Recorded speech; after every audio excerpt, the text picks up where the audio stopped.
Hello， 我是大脸喵。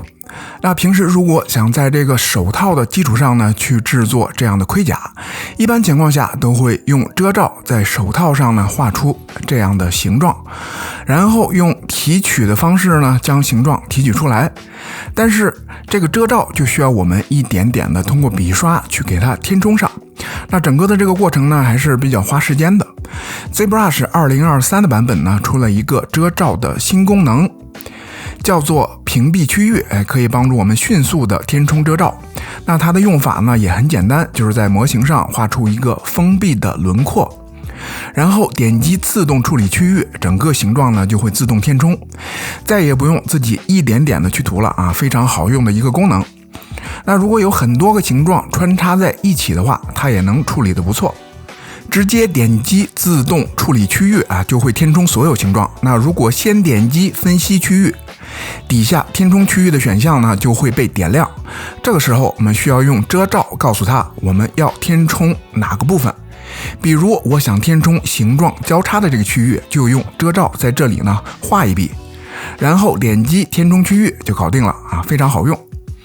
也就是说，需要填充哪里呢，就在哪里用遮罩做一个标记，然后点击填充区域就可以了。这就是它的最基本的一个使用方法。这里呢要注意的是，必须要保证遮罩是100%的强度，不然呢就无法形成一个完整的封闭空间。所以使用数位板的时候呢得注意一下。这样的话，只需要先画出提取的形状的轮廓，然后使用刚才的方法呢，就可以自动去填充整个区域了，能节省不少时间啊，再也不用自己手动去填充了。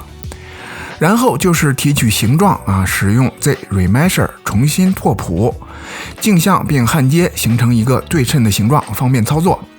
接着呢，就是通过抛光来平滑整个模型，最后再用 Z-Remeasure 拓扑得到一个布线均匀的模型。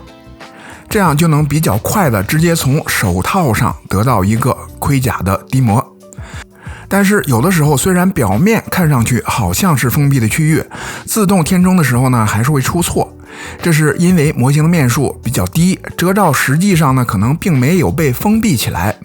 那这个时候我们可以使用锐化遮罩，这样就可以将整个遮罩变成100%的强度，在自动填充的时候呢就可以识别了。但是识别的地方不对啊，这里呢可以先分析区域，然后标记区域，再填充区域就可以了。